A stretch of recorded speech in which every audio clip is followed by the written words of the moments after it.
वालेकुम। जीअं त सिंध में क़बाइली दहशतगर्दी जे ख़िलाफ़ स्टेट फाउंडेशन जे तरफ़ खां डिस्ट्रिक्ट शिकारपुर में जहाज चौक खां वठी प्रेस क्लब ताईं अमन रैली कढी वेंदी, जंहिंमें तव्हां सभिनी भाइरनि भेनरुनि खे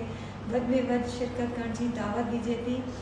रैली में शिरकत करे इन ॻाल्हि जो तव्हांखे सबूत ॾियणो आहे त तव्हां नथा चाहियो त असांजे शिकारपुर में जेका दहशतगर्दी फैलाई वञे थी उहा मुकमल तौर ते ख़तमु कई वञे। जेके असांजा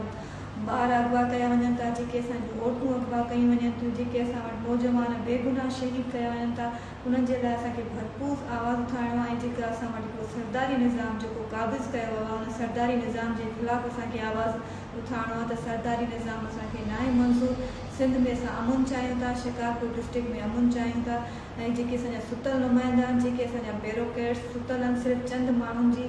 कमदारी करण में पुरान, उन्हनि जे ख़िलाफ़ु असांखे हिकु थी करे यकजहत आवाज़ उठाइणी आहे त सिंध में क़बाइली